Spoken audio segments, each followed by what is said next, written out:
החודש, דוח שמפרסם היום מרכז טאוב מגלה ש80% נמצאים במינוס תמידי. מה חושבים על ככה אזרחים? ככה זה נשמע היום בבוקר בשוק הכרמל בתל אביב. קשה מאוד, קשה מאוד. אנשים גם לא באים כבר לשוק הרבה. כן, קשה. מה יותר קל, אם עכשיו נהיה קשה באמת הכל, מה, לא מרגישים את זה? קשה מאוד. עקרת בית שהייתה צורכת 2.5-3 קילו בשר בקנייה, צורכת היום חצי קילו, קילו פחות. אנשים אין להם כסף. הכל ביוקר, הכל ביוקר. קונים פחות, אנשים במקום לקנות 3 קילו, קונים 2 קילו, קונים קילו. הכל, המחיה נהייתה קשה, מה, הכל קשה, מה לא קשה? לך קל? לך קל? מה אני יכולה לקנות ב50 שקל? מה זה? קשה מאוד.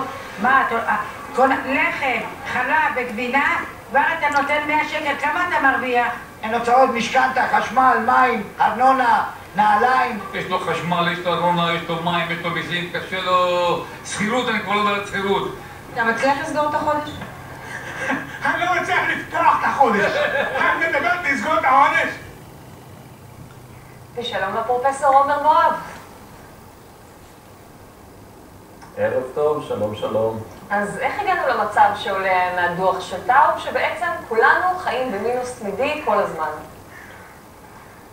כן, אני חושב שזה לא כולנו ראשית, ושנית, יש פה באמת תעלומה, איך זה ייתכן, הרי אי אפשר לחיות על מינוס לאורך זמן, אנחנו יודעים את זה כעובדה, באיזה מובן, אדם שיש לו הכנסה שהיא נמוכה מההוצאות שלו יכול להגדיל את החוב לבנק על פני זמן, לקחת הלוואות, אבל לא לנצח.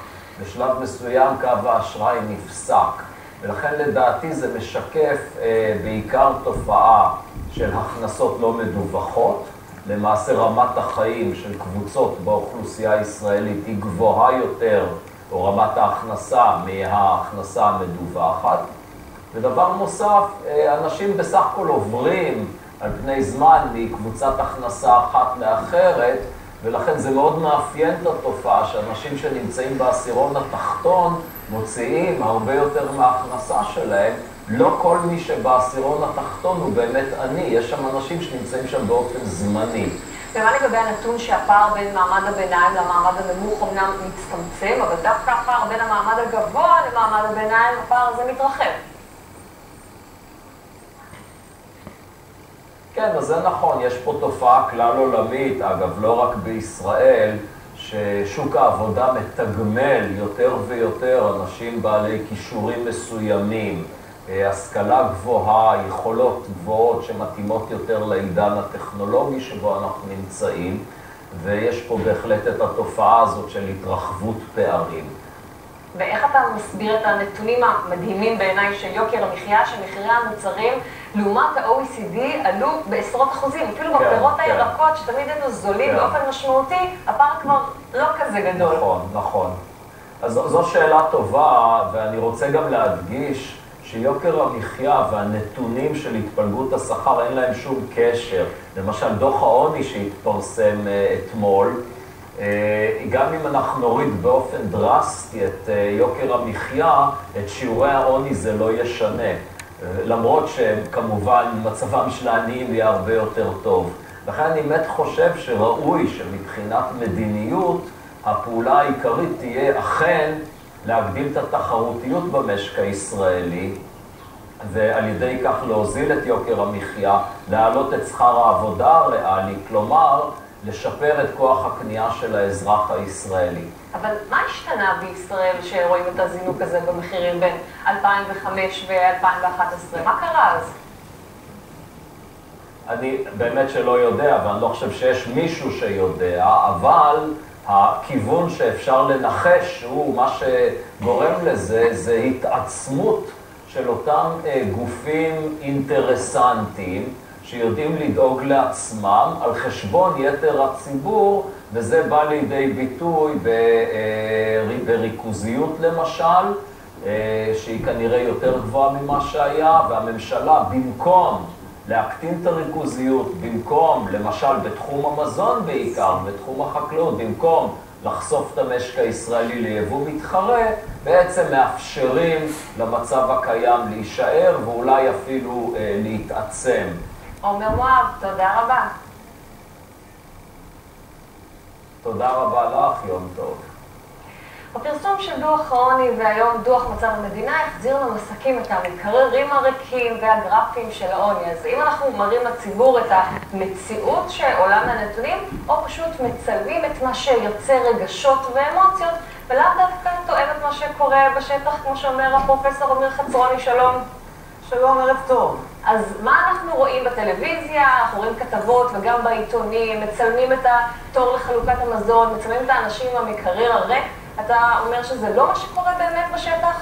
תראי, ברור שזה היה שקוף שאת הוידאו שגבי את הכתבה הזאת יצלמו בשוק הכרמל, עם הזאתי שלא מכירה את החודש ולכן לא גומרת אותו, ועם ההוא שהפסיק לקנות בשר וחס וחלילה יהפוך להיות לצמחוני, שלא יצלמו את המיני מרקט היוקרתי בכפר שמריהו, איפה שבדיוק נגמר הקוויאר האותנטי. כי לא על האנשים האלה הנתונים מדברים, האנשים מדברים על, אתה יודע, הנתונים מדברים על אנשים אמיתיים. תראי, האמת היא שלטעמי מה שחסר בכל הדיווחים האלה, בכל הצילומים האלה, זה קצת צילומים של תנועת הנוסעים בנתב"ג בכיוון אחד החוצה מכאן, אבל זה כבר אולי הדפקט האישי שלי. אני חושב שבסך הכל התקשורת מצלמת את מה שפוטוגני ואת מה שהולך טוב עם הדאטה שמובא בתקשורת. עכשיו, הרי ברור שהכתבות האלה הן מלוות דוחות, והדוחות האלה הן דוחות אינטרסנטיים מבחינה פוליטית, וכל העסק שוחה בכיוון הזה, וגם ברור שבעיתון מסוים ידווחו על זה יותר, ובעיתון אחר ידווחו על זה פחות. אבל מה, כל הדוחות האלה, כולם יש איזה מניע פוליטי, מסתם זה אנשים שחתומים על זה, שיש להם הרקורד המקצועי שלהם, וזה גם תואם הרבה מאוד גופים ממשלתיים, גופי אקדמיה אתה יודע, אין שם איזה יד מכווינה שאומרת אלה הנתונים שרוצים להראות. כן רואים איזושהי מגמה שעולה בנק ישראל, קאו ודוח העוני, יש משהו שכולל את כל הגופים האלה. נכון, אבל השאלה בדיווחים, א', מה את מבליטה ומה את מסתירה? אם את מבליטה את החצי כוס המלאה שהפערים הצטמצמו, או שאת מבליטה את זה שהפערים עדיין קיימים. ובכלל תזכרי שעוני זה מושג יחסי. קו העוני זה מושג יחסי, ולכן להיות עני היום בישראל היה אדם מאוד מאוד עשיר בשנות ה-50. עכשיו אני רוצה להעיר את ההקשר הזה, וגם קצת להתקשר למה שאמר לפני פרופסור אמר, אנחנו מעולם לא היינו מדינה עשירה, אנחנו תמיד היינו פלוס מינוס ברמה של דרום אירופה מינוס, אנחנו... אז אין לנו מה לחלום בעיניך גם על להיות במצב כלכלי, אתה יודע, לא עשירים, קצת לא ללכת. אני אומרת את זה כבר הרבה זמן, פשוט מי שרק יכול, דרכון בצבע בור... אתה כבר ויתרת, הבנתי את זה כבר אין טעם, אז למה אתה דורש? מה אתה חושב, יש מניע נסתר לתקשורת לפרסם את דוחות העוני, חוץ מזה שזה מצטלם טוב, יש משהו אחר שעובד מאחורי זה? לא. אני יודע שנורא מפתה לומר שיש פה מניעים פוליטיים נסתרים נגד נתניהו וכן הלאה, אבל צריך לזכור גם את העניין של news value, שאנחנו לומדים אותו כל הזמן בבתי ספר לתקשורת. יש דברים שמצטלמים יותר טוב ושמתאימים יותר טוב להצגה בתקשורת, ויש דברים שמצטלמים פחות טוב ומתאימים פחות טוב להצגה בתקשורת. ומה לעשות שהרוכבים משוק הכרמל מצטלמים יותר טוב? ויש משהו שאנחנו מתעלמים ממנו, כמו שאתה אומר, בגלל שהוא לא מצטלם טוב, שזה דווקא הנתונים בדוח שאנחנו לא מדברים עליהם, כי הם לא פוטוגנים? בדרך כלל מעמד בינוני מצטלם קצת פחות, כי הוא פחות מעניין, מעמד גבוה ומעמד עליון הם באמת יותר פוטוגנים.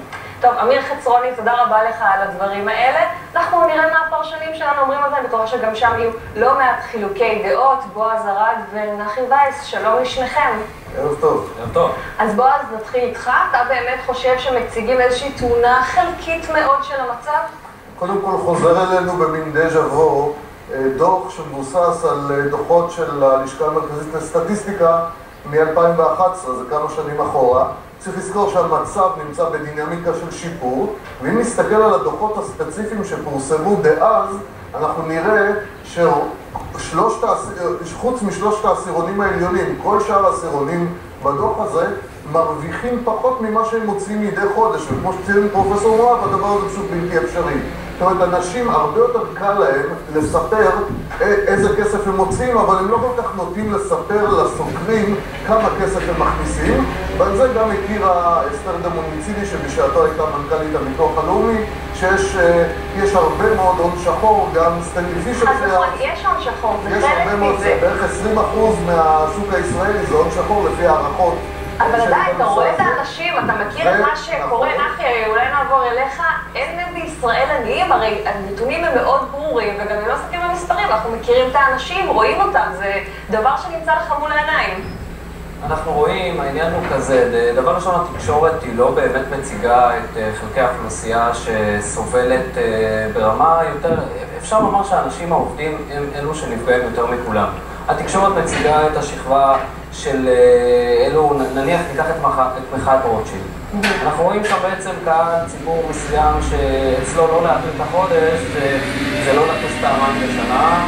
לא, אבל זה לא נכון, יש אנשים שיכולו להרשות לעצמם משהו אחד, כי אנשים, לדוגמה, אמנם יטוסו פעם בשנה, אבל זה לא שהם היו שמים את הכסף הזה בצד, הם היו יכולים לקנות דירה. אז כל העולם המושגים והעולם שבו אנחנו חיים משתנה.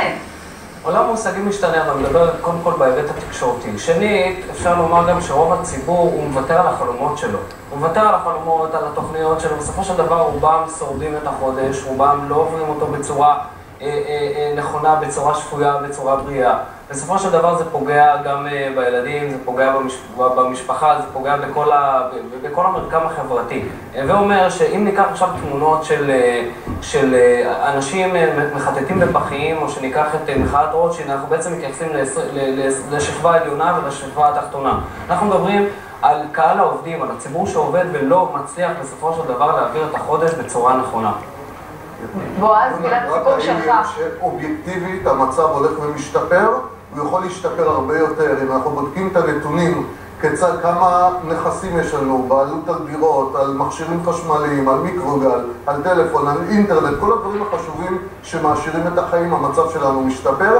יש בישראל הרבה מאוד חסמים, כמו שציין פרופסור מואב. וצריך גם לראות איך הם מתפלגים. אנחנו עוד נחזור לכם בהמשך. תודה.